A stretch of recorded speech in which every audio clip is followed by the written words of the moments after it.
Este programa, Historias de Gente Común, porque todos tenemos una historia, cuenta con el apoyo de las siguientes empresas rosarinas. Y dale que llego. Llegó la nueva promo Oportunidad Iveco. Un mes donde vas a poder llevarte los camiones Iveco Euro 3 que siempre quisiste, con una financiación del 70% masiva a 5 años en pesos. Acércate a nuestros concesionarios, que no se te escape esta oportunidad. Llego. Iveco, el camión. No vas a parar porque sabes a dónde vas. Contá con nosotros. Sport 78, Rosarino por deporte. Hola, ¿cómo le va? ¿Qué dice? Estamos en esto que es Historias de Gente Común. Porque todos tenemos una historia. El programa de hoy, como dice José, haciendo esa broma, se puede resolver en 2 palabras: impresionante. Y es cierto, el programa de hoy, todos son particulares, todos son especiales, todos tenemos una historia. Pero en este caso vamos a charlar con Mirta Gelman. Mirta Gelman es, en la ciudad de Rosario, un verdadero personaje. Aceptó venir a charlar conmigo.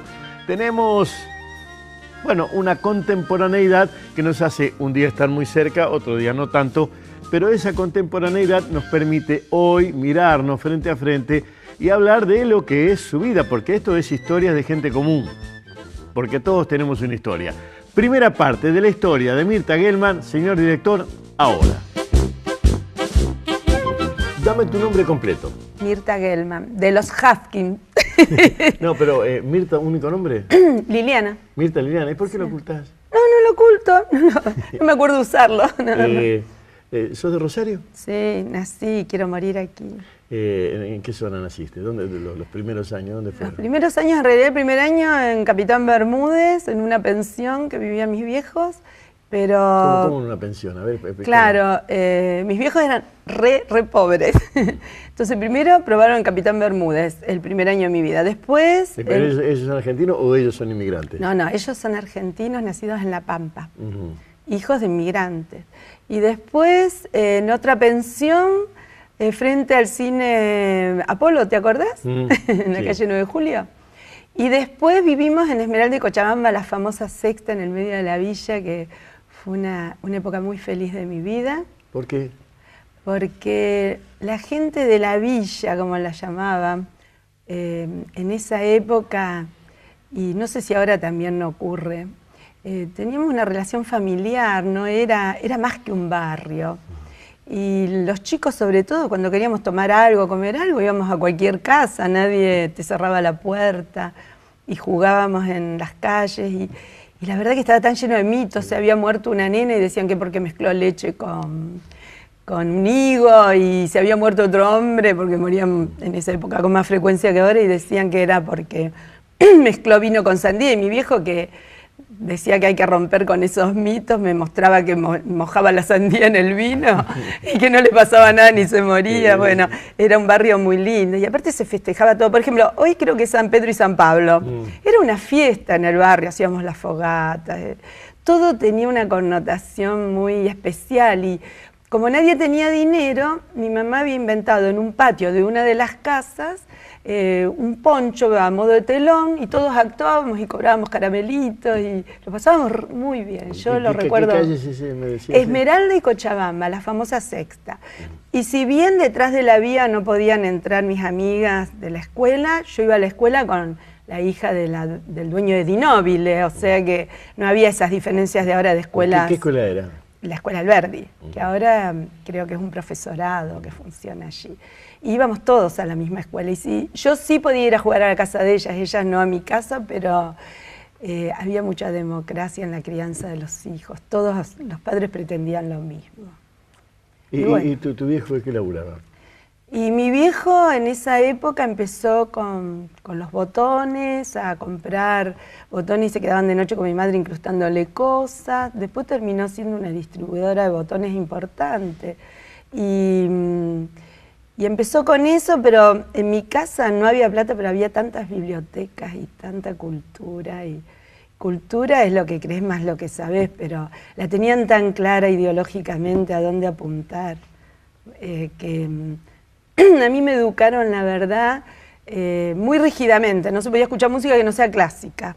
Conocí el folclore por Eduardo, o ingresó a mi casa el folclore por Eduardo, pero era muy rígido en el sentido que tenía que estudiar piano 1 hora y si iba al baño me la descontaban, era todo muy claro a dónde apuntar, pero la verdad es que estaba contenta. ¿Que ahí había un piano? Sí, siempre hubo piano y bibliotecas en mi casa, muchas, siempre. ¿Y tu vieja? Y mi vieja era como vos, poetisa, escribía en esa época, no había publicado nada, después de grande publicó ¿Cómo es el un apellido libro. de tu mamá? Ella es Abrutsky. Abrutsky. Emma Abrutsky, sí. Pero usaban el apellido casada, no usaban Sí, el de sí, soltera, las mujeres. ¿Y de Granado de Gorri, qué te acordás? Nada, poco. De Capitán De Bermúdez. Capitán Bermúdez. Y yo no me acuerdo nada, porque fue el primer año. Pero sí me acuerdo de la pensión frente al cine, sí, porque me acuerdo de estar en la puerta, todas esas imágenes. ¿Y hija única? No, yo era la más grande, la más vieja. Después tenía un hermano que le llevaba 3 años y medio, que bueno, murió en el 77. Y después mi hermana, que le llevó 8 años y que es arquitecta, pero como estuvo fuera del país recibida, acá no le dan la reválida y bueno. ¿Labura de albañil? No, labura con su marido también en una distribuidora de botones. ¿Y en la escuela, qué escuela era esa? ¿La Alberdi? Sí. Ay, mira, era una escuela donde teníamos un director gordo, que todos le hacían burla de las cosas que decía, pobre director, pero me acuerdo las empanadas que comíamos, los actos patrios, y era una escuela a lo mejor, quizás muy light, tal vez así que mi mamá tenía miedo que no me formen bien, y el último año me pasó a la Bernardino Rivadavia. Y ahí, bueno, fue un año donde me sirvió para entrar después al Superior de Comercio. Y bueno, era una escuela donde yo lo que más recuerdo es que bailábamos mucho folclore. Y como yo estudiaba danzas y me gustaba mucho lo de bailar, cada acto que bailaba y si me tocaba en el pericón el chico que me gustaba, más feliz era. ¿Y al centro venías? Claro, pero mi mamá me ponía en el tranvía 27 y yo llegaba a la famosa Academia Alciro Olivé sola. El motorman me cuidaba, me bajaba en Santa Fe y San Martín y yo iba solita de día, siendo muy chiquita, a San Lorenzo y Sarmiento, y San Martín, perdón, donde estaba esa escuela. Y después sí, de noche me buscaban, o sea que yo venía sola al centro. No había peligro. O sea que eran tranvías donde te podías subir como nena. Sí, mi mamá me subía y el motorman, me acuerdo bien, siempre era el mismo motorman del 27 y me bajaba ahí y me decía, portate bien. Y todos los adultos cuidaban a todos los chicos y no había esa sospecha de que yo ahora toco un niño y los padres me miran mal, qué feo. Los niños éramos realmente privilegiados, creo. ¿Y a la academia de qué venías? Al Ciro Olivera Garcés, que era la Academia Sí. de Danzas Clásicas, que dirigía Susana Leta Silva, que muy buena esa academia era. En esa época estaba Ana Pavlova, que tenía más fama, pero Susana era la hermana de la famosa actriz Alcira Olivera Garcés y ella había puesto el dinero y una academia de danzas de muy alto vuelo para lo que era Rosario, ¿no? O sea que tenías el rigor en el piano,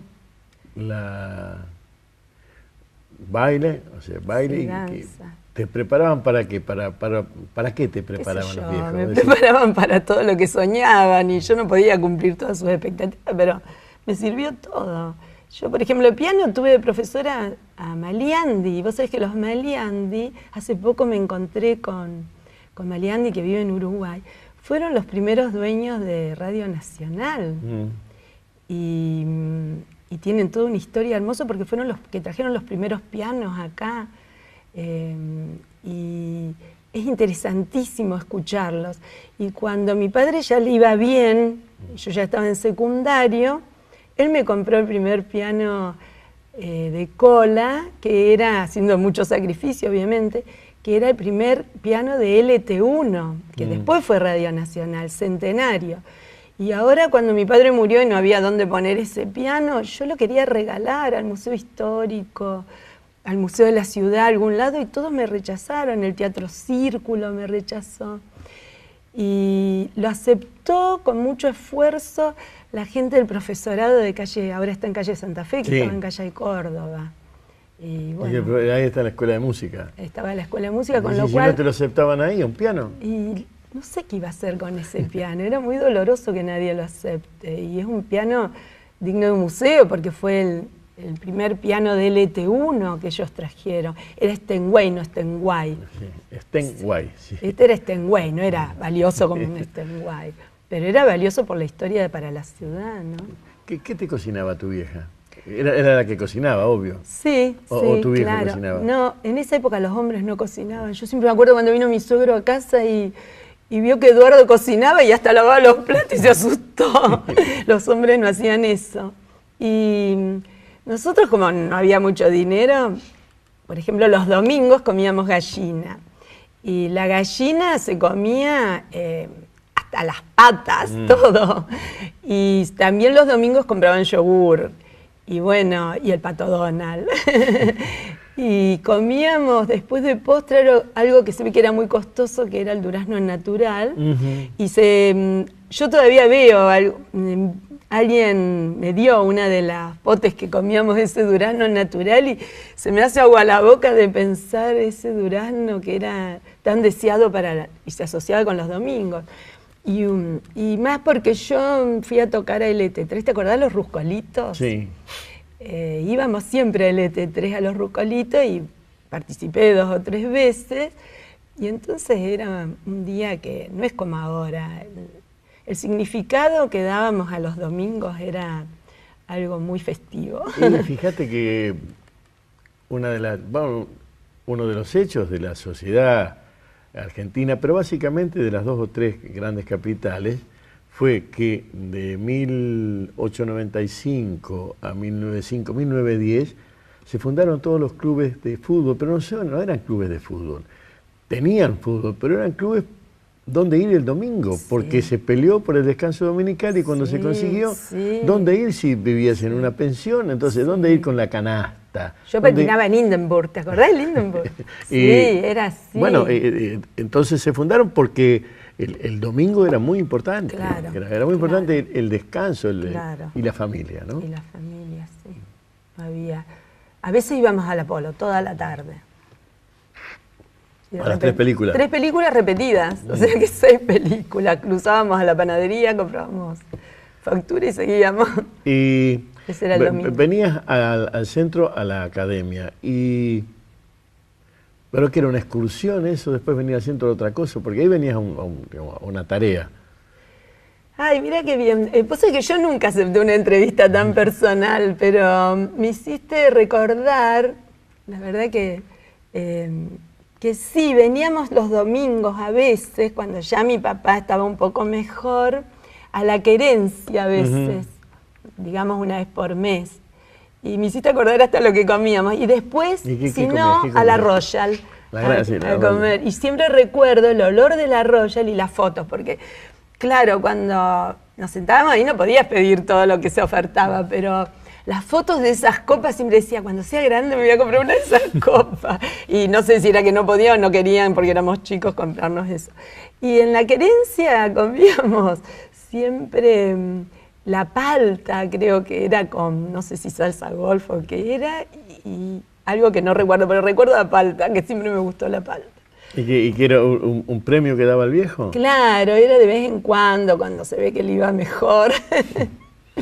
De todas maneras, mi viejo, como era un comunista acérrimo y no se aflojaba él en sus principios nunca, ni ahora hasta que murió, que la última frase fue: Mirta, seguí peleando que los chicos no tengan hambre.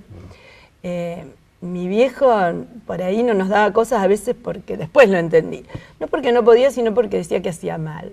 Y la tenía clara. Y yo creo que también un poco lo conservo a eso, ¿no? Por ahí a mis nietos los limito en algunas cuestiones, pero digo, hace mal cuando sobra y cuando falta, hace mal. Y bueno, claro, de hecho las lecturas eran otras. Ah, sí. y no teníamos otra cosa que las lecturas. ¿No? Los chicos me preguntan, ¿cómo hacías sin tele? Nosotros leíamos y era apasionante leer. No, con personas así como tu viejo y como la crianza de tu viejo, yo tuve oportunidad de charlar con el viejo Barc, después el de óptica monumental, el de foto monumental, muchos años. Sí. El viejo aprendió el castellano leyendo los recontra clásicos, Sócrates, leyendo los griegos en castellano, y así lo aprendí. Así que su manejo del idioma y de los conceptos era muy unido. Quiero decir, él hablaba en castellano perfectamente y tenía el conocimiento filosófico que daban esos griegos, o sea que la lectura de él era una lectura que formaba ideológicamente, ¿no? O por lo menos te daba. Por eso te preguntaba qué tipo de lectura, porque él era, porque no encontró otros libros que eso, pero siendo un militante del marxismo, a lo mejor por ahí también las lecturas te daban una postura o un concepto ético, además de la lectura, porque me nombraste Pato Donald, pero las lecturas daban una idea del mundo. Y vos sabés que mi viejo leía Freud, mi mamá también, y yo ahora me pregunto cómo interpretarían a Freud, pero creo que los asustaba un poco. Pero, por ejemplo, mi papá, yo lo describo en uno de los libros que publiqué hace mucho. Mi papá iba a la escuela, siempre cuenta, la familia, con las zapatillas muy rotas, pero creo que en primer grado lo encontró la docente de él en la calle, porque primero iba al kiosco a leer los diarios. Y lo encontró y dice, ¿cómo vos leés? Y él le dijo que sí. Y entonces a partir de ahí ella se lo llevaba a tomar la leche a la casa, porque le había llamado la atención que él lea.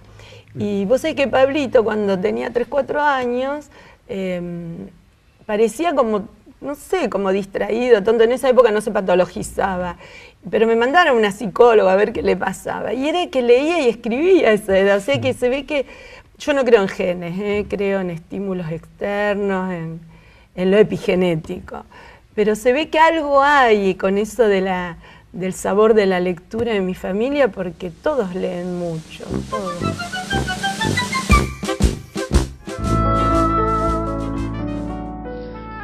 Quiero que me mire si no sabe que no soy uno más entre los muertos. No quiero que me mire si no sabe que mi vida está en sus ojos, justamente. No quiero que me mire quien ignore que al mirarme yo creo y me levanto por encima de la gente, que tengo voces y subo y toco el cielo y vengo y aquí estoy porque me miran. Yo soy el monumento. No quiero que me toque si no sabe que soy de dura piedra de otros tiempos. No quiero que me toque si no sabe que preciso latir por esos dedos.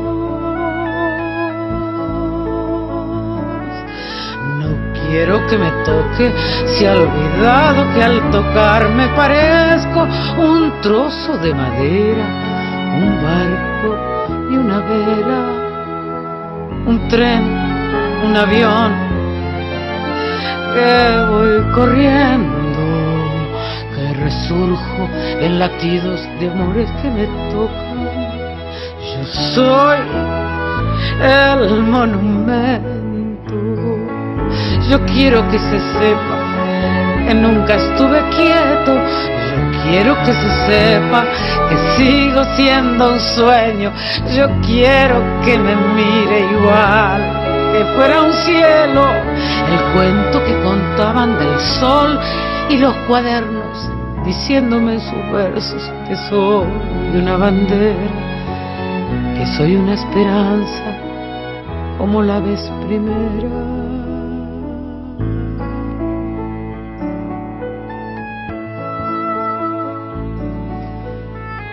No quiero que me mire si no sabe que mira su rostro en un espejo. Yo quiero que me mire recordando que soy como la gente.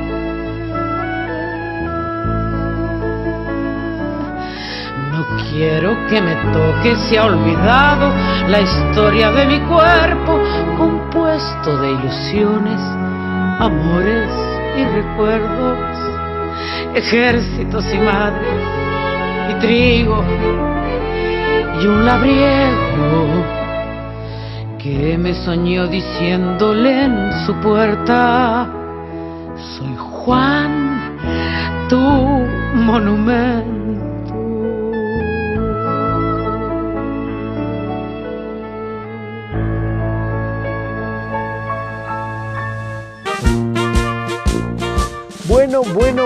Bueno. Habrá visto usted que no es sencilla la nota ni la conversación por lo mucho que tiene. Hay que hablar de una infancia como la que tuvo Mirta. Hay que hablar de esa infancia y mirarla a la distancia y entenderse.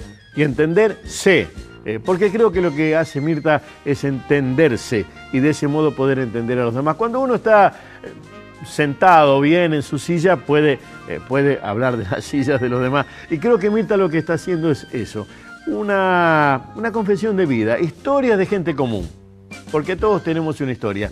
Segunda parte de la historia de Mirta Gellman, ahora. ¿Qué consejo te daba tu viejo?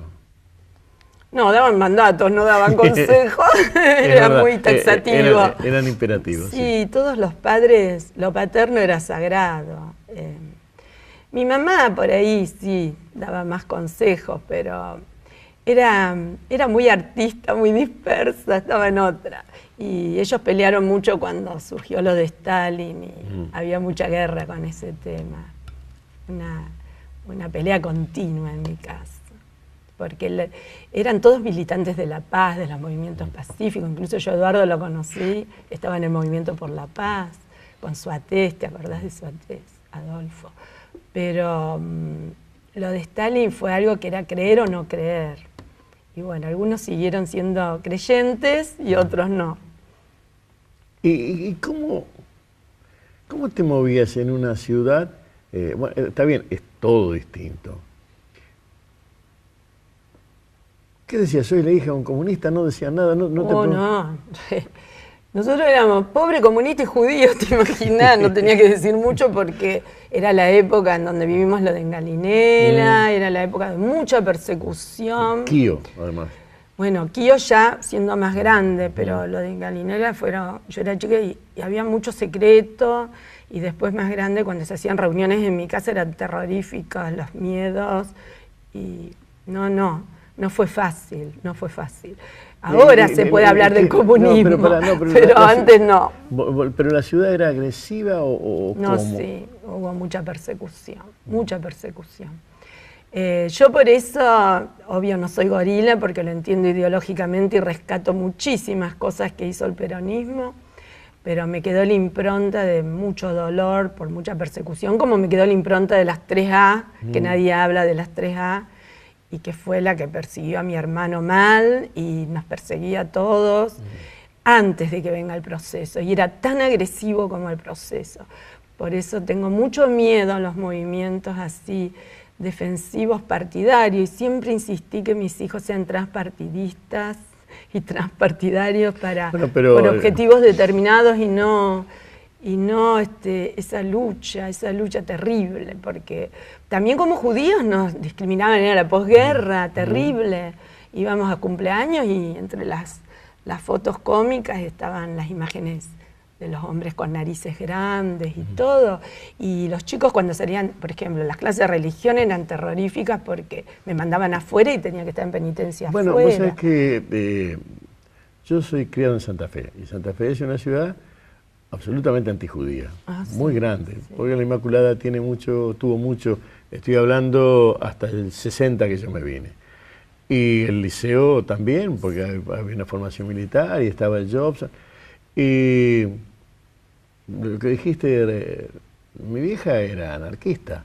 O sea que yo iba afuera, era religión o moral. Claro. Y yo iba a moral, y eran un par de pibes judíos, una piba, y otro que era de los evangelistas, que no aceptaba el conozco catecismo. bien. Éramos 4 y nos hacían anotar frases, digamos, de onda, no robar, no hay que... Sí. O sea, frases Que morales. son los axiomas éticos. Claro, y yo lo que veía es que éramos poquitos, o sea que había una división, pero como yo soy negro, no lo entendía, soy negro, que sí soy, Sí. no entendía qué es lo que pasaba, pero era visible la diferencia esa. Pero me no hiciste acordar- dábamos moral, dábamos, o sea, mi consuegro de origen musulmán, y a él también lo sacaban afuera, y también vivía en la secta, casualmente, pero... Entonces vos no sos de Rosario, sos de la República de la Sexta. Así es, se llamaba la República de la Sexta. Después Manolo Pérez Goyri, ¿te acordás? El Sí, médico, sí. también era de la secta y era hermoso cuando él atendía, como una vez le robaron la bicicleta y como la gente juntó enseguida plata, la misma gente de allí para comprarla. La verdad es que yo tengo mucho orgullo de decir que era de la Sí, bueno, República de y... la secta. No, a mí sí me enseñaban, me hacían anotar frases... No, en esa época que yo iba, no. Vos sos más viejo o más joven que yo. Mirá, creo que vos podés coquetear, pero estamos ahí. Estamos ahí. No, yo en diciembre cumplo 70. Por así eso, que... sos del 44. Ah, bueno. Bueno, vos sos del 43, entonces. Yo de diciembre, 29 de diciembre. Sí. Vuelvo. ¿Y cómo vivías eso? En general, mis padres me decían que tengo que comprender, que los niños no tenemos que entrar en esas cuestiones, pero a veces me seguían, muy pocas veces me discriminaron. Se ve que yo no era discriminante tampoco, o discriminadora. Pero una vez me escupían porque estaba el mito que los judíos escupían, Sí, y sí. entonces me escupían. Bueno, vuelvo. En Santa Fe, si vos escupías, te decían no seas judío. Claro, Y exacto. lo mismo que si no compartías, te decían no seas Exacto. judío. Salir de ese esquema no le fue fácil a la Argentina. No, En había Santa mucho Fe- antisemitismo, vamos a reconocerlo. Sí, no, en la te estoy época diciendo, esa. lo que te digo es que a mí, en lo personal, digámoslo así, estaban armados en mi casa distinto porque eran militantes gremiales, entonces había otro tipo. Pero si yo hubiese seguido viviendo en un circuito de ese tipo, yo no sé si yo hubiese salido de eso, porque te vas armando con esos gestos. Por eso te preguntaba cómo te iba acá. No, mis padres me enseñaban que lo tengo que aceptar y que eso es parte de mi discapacidad para hacer entender al otro que somos lo mismo. O sea que siempre sentí eso cuando... Pero eso no, es medio como racional. Sí, todo. demasiado racional para la edad era. Pero me sentía culpable, no sé cómo explicarlo. O sea, siempre me hicieron entender, y creo que hasta hoy entiendo, que los conflictos surgen en el entre, en los vínculos, y no porque uno sea malo y bueno. Por ejemplo, un libro que a mí me hizo muy bien es leer esto, El enigma de Spinoza, que acaba de sacar Shalom el año pasado. Porque... Bueno, pero eso es ahora. Yo te estoy No, hablando no, pero él fue destituido desde el otro lugar, Sí. fue expulsado de la comunidad judía. Mi padre también era muy marginado de la comunidad judía porque, por ejemplo, no estaba de acuerdo de que yo me junte solo con chicos de mi grupo social ni de mi grupo religioso. Ellos no eran religiosos. Él decía que nos tenemos que mezclar, que los seres humanos somos todos lo mismo. Y realmente creo que cuando armamos conflictos los provocamos también. No es tan así, pero es lo que yo creo. Por eso digo, a nivel racional, creo que cuando hay jerarquías de poder, por eso sigo tanto a Sloterdijk, este filósofo alemán que habla de las esferas, donde no hay nadie por arriba del otro en ninguna circunstancia. Para mí el chico que nos está filmando es lo mismo que nosotros, o sea que es una cosa que los tres estamos haciendo algo, los cuatro con el que está compaginando. Y en cada circunstancia de la vida creo que todos coparticipamos y todos cooperamos. Y bueno, mi viejo fue un fundador del cooperativismo, vos acabás de nombrar uno de sus compañeros, y acá Rosario fue... pionera en estas cuestiones. Sí, el cooperativismo, tanto desde el punto de vista del de la idea como del punto de vista de la asociación, acá tiene un eje importante. Bueno, más allá de lo que digan los que lo entienden activamente, el grito de Alcorta es un juego absolutamente cooperativo, no tiene otro eje que no sea ese. Muy bien. Y la existencia de las cooperativas, finalmente, si lo buscás, está en las catacumbas y en los cristianos que se asociaban. Bueno, mi papá me regaló un libro de Jesús y me decía que fue el primer revolucionario. Y me decís que la ciudad te agredía un poco. No que me agredían, no, tuve muy pocos episodios de agresión. Tal vez por esta ideología de que no los tengo que provocar tampoco. Pero yo la quiero a mi ciudad.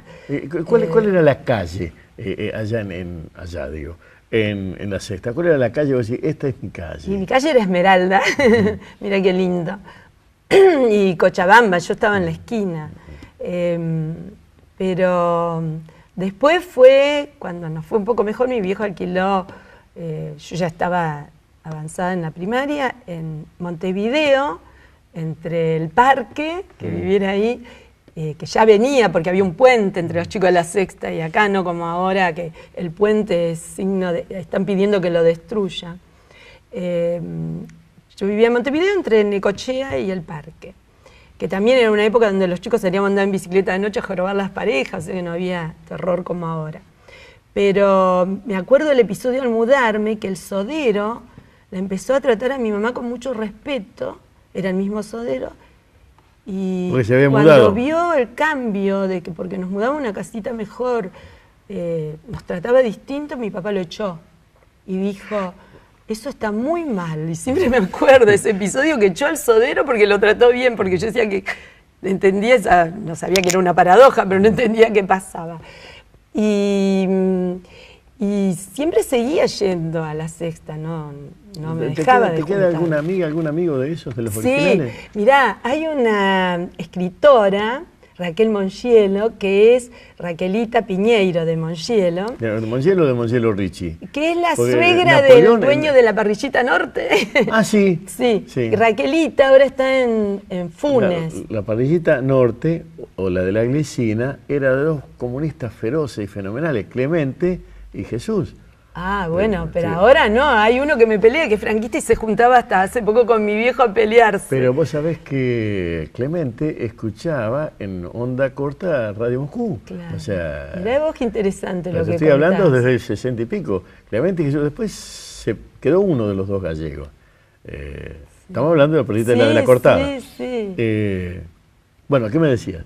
No, que Raquel es escritora y nosotros, en la casa de ella era donde hacíamos esto de tender un telón y poner sillas.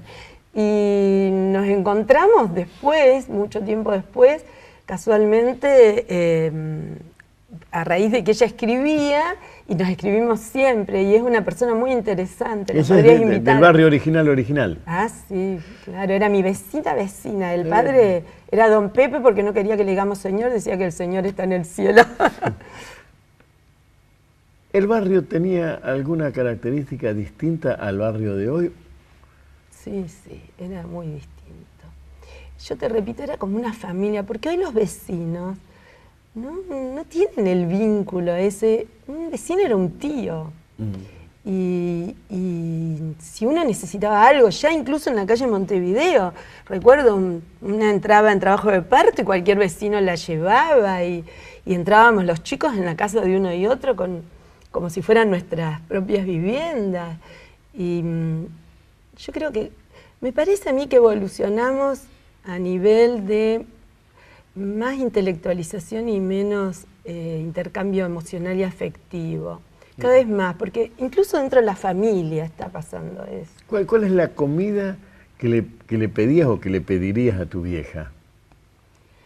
Bueno, en mi casa se hacía la comida que ellos trajeron de Rusia, los abuelos. Son rusos, lo que se llama ruso blanco.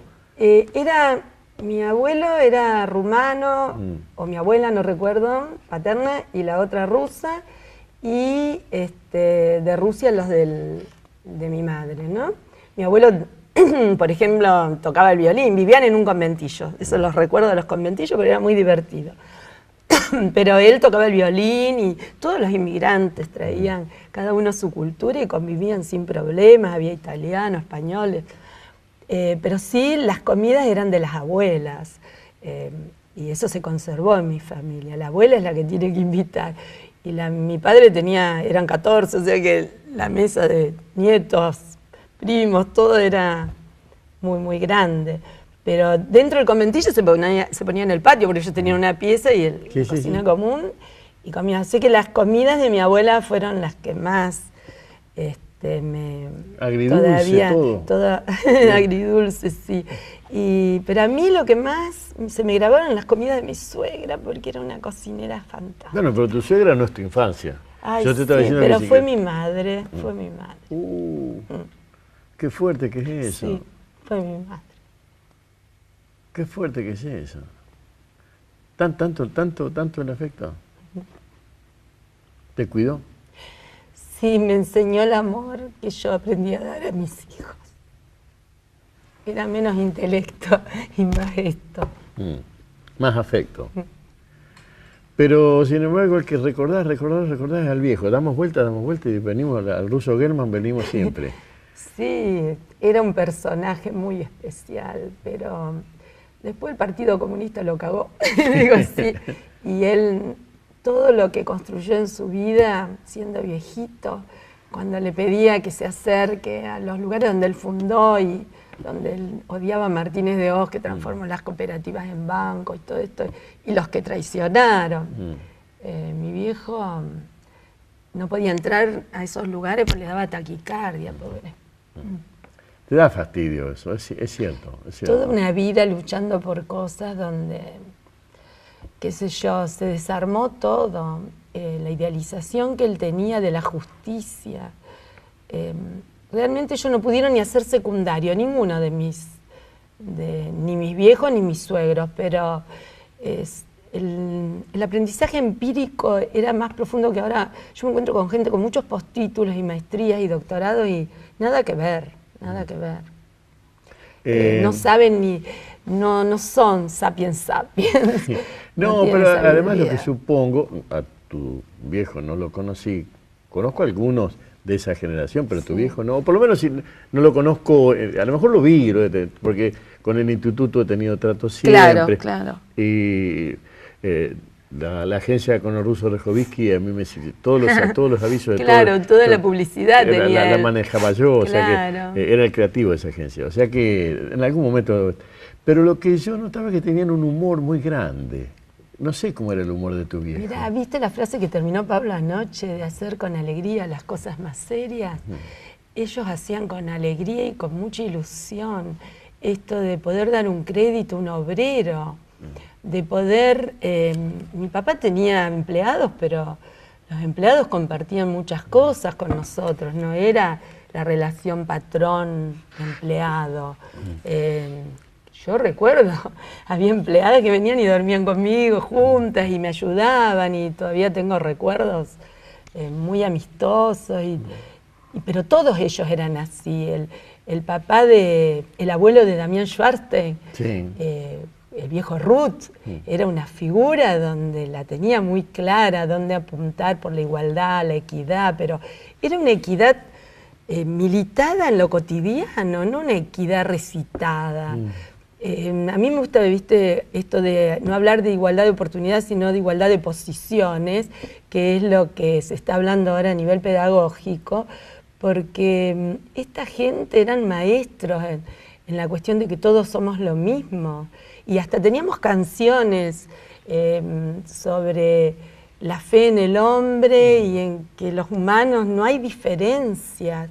Y bueno, yo desde la época del proceso que llevaba a mis hijos a militar por los derechos, eran 10 los derechos del niño, y eso fue todo implantado y sembrado en la cabeza nuestra por mi viejo, pero con ejemplos de vida de la mañana a la noche. Y dale que llego. Llegó la nueva promo Oportunidad Iveco. Un mes donde vas a poder llevarte los camiones Iveco Euro 3 que siempre quisiste, con una financiación del 70% masiva a 5 años en pesos. Acércate a nuestros concesionarios, que no se te escape esta oportunidad. Llego. Iveco, el camión. Somos jóvenes, Nos movemos y le damos movimiento a la ciudad.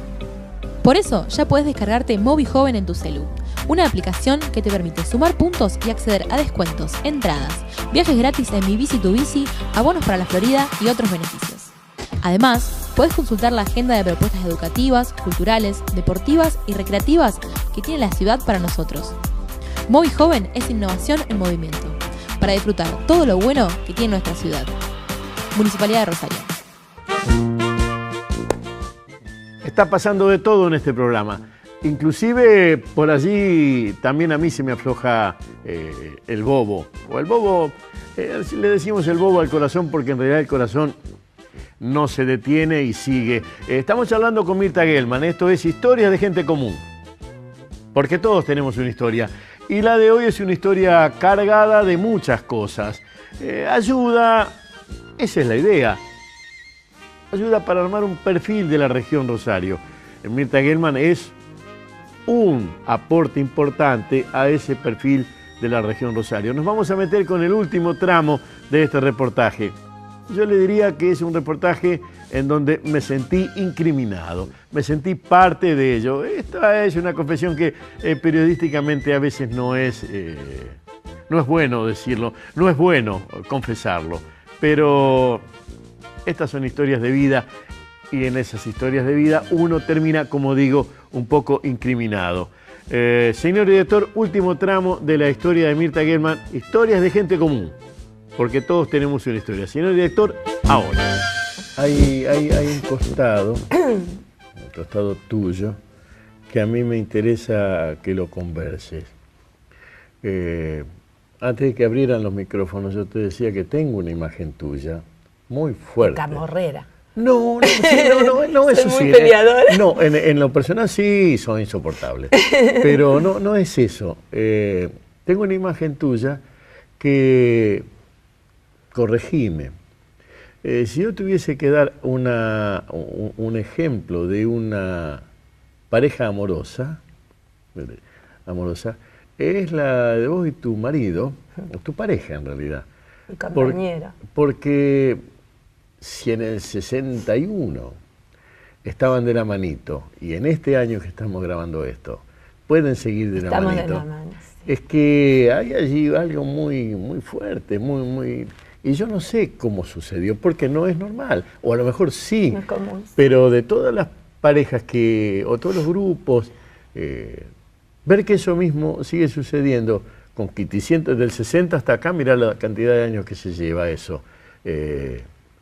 ¿Alguna razón tiene que haber? ¿O no lo podés racionalizar? No, eso? sí, yo lo pienso porque ayudo a muchas familias, vos sabés que soy terapeuta familiar, que me cuesta mucho que entiendan los niveles de fidelidad, pero de fidelidad al proyecto vital, porque Eduardo y yo habremos pasado como cualquier pareja las mismas idas y vueltas de cualquier ola de un mar, pero los dos caíamos mirando siempre el mismo mañana, el mismo horizonte, y ahora a veces estamos mal de salud los dos y respiramos hondo y los hijos primero, los nietos primero, y somos muy apasionados en eso de hacernos inmortal a través de ellos.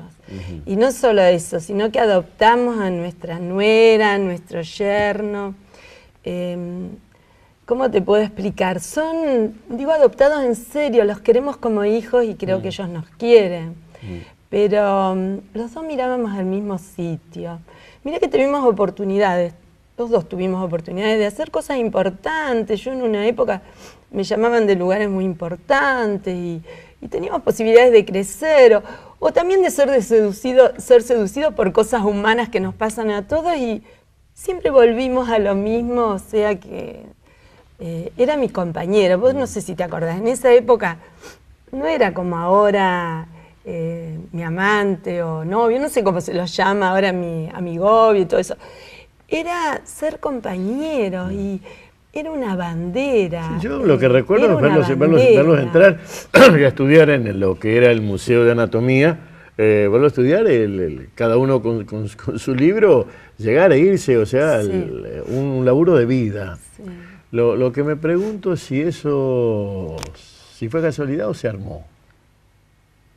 No, creo que es una construcción permanente, desde que nos levantamos hasta que nos acostamos. Y tuvimos la suerte yo cuando les dibujo a los chicos la pareja, hablo de un conjunto disjunto que van buscando zonas de transición para construir en nosotros y a partir de ahí, sin tironear ni de un lado ni del otro, tener hijos, proyectos, cosas comunes.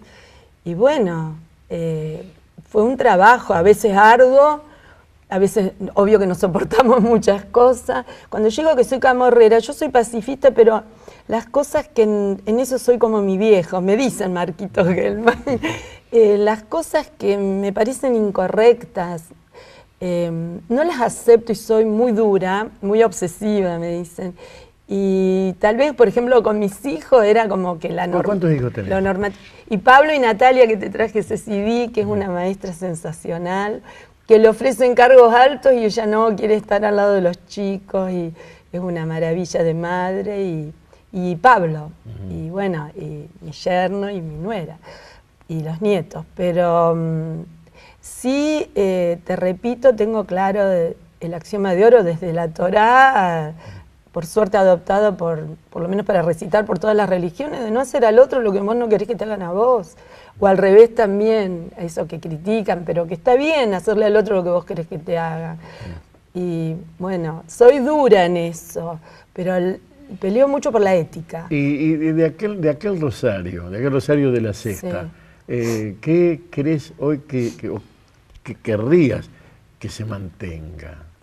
Y me gustaría que no haya estas separaciones barriales. Me parece terrible, a mí me parece aberrante los country, me parece aberrante que uno tenga miedo de entrar a un barrio. Realmente el ombú de Berruti y Cochabamba era como, provocaba temor a los que no pertenecían ahí, pero me encantó cuando se pavimentó y se hizo la Siberia tan cerca de esa zona mía, ¿no? Pero todavía tienen miedo. Entonces, a mí me gustaría reeducar a la gente. Primero, desactivar este hambre y este apetito, porque la diferencia entre el hambre que te surge de adentro como una necesidad y el apetito es lo que te impone el mercado.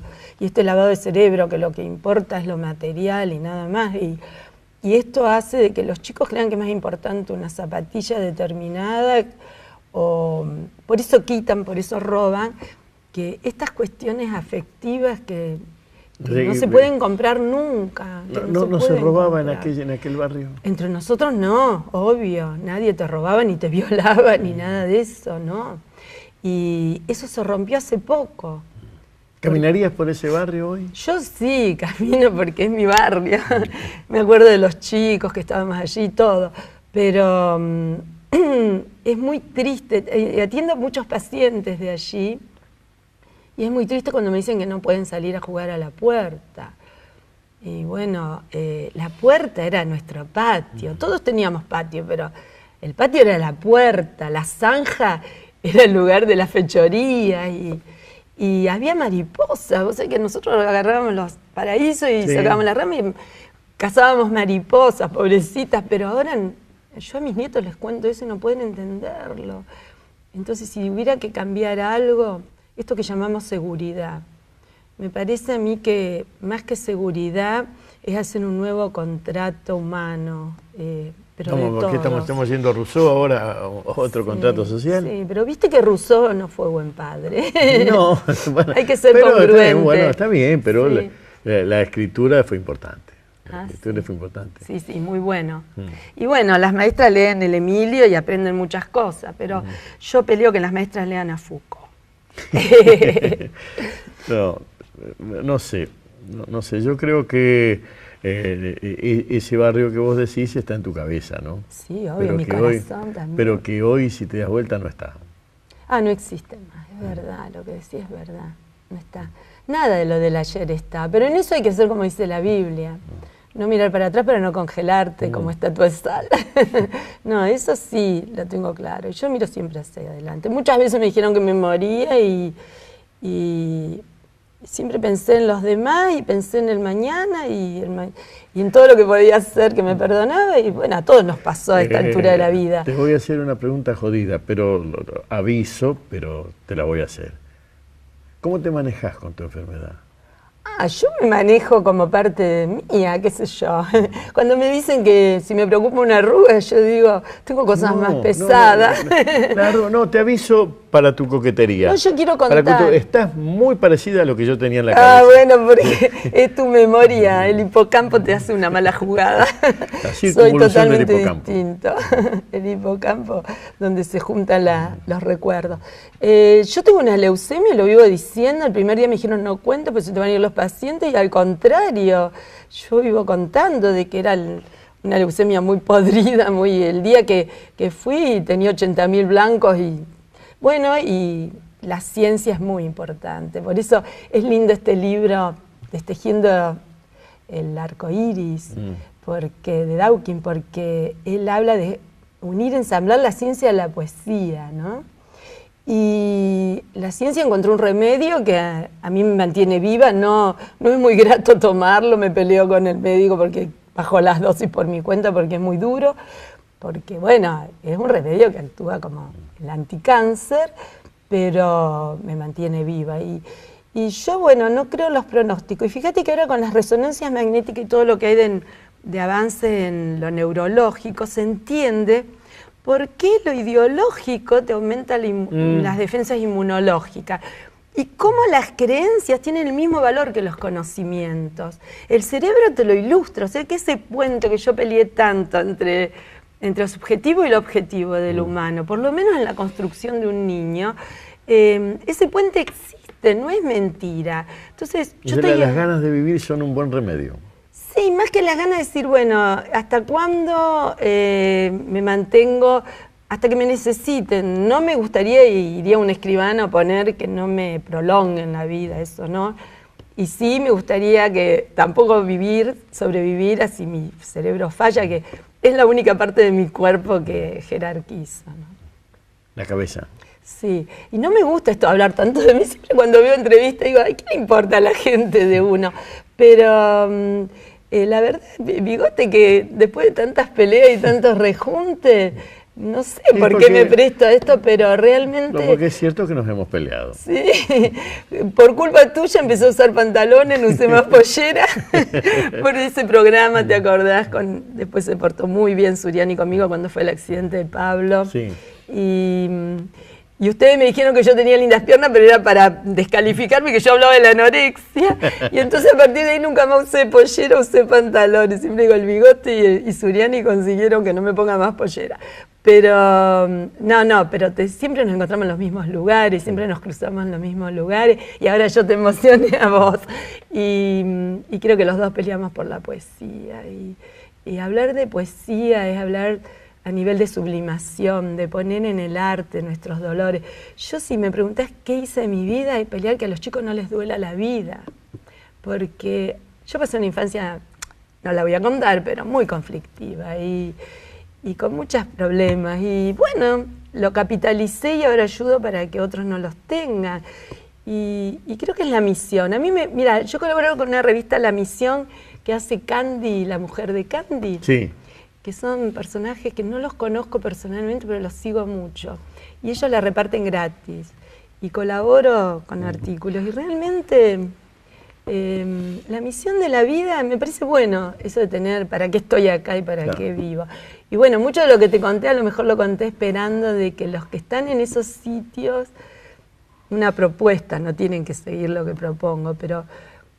el día que me dijeron que tenía esa leucemia, pedí que me dejen terminar el consultorio porque pensé en los chicos que no atendí ese día, que iba a ser...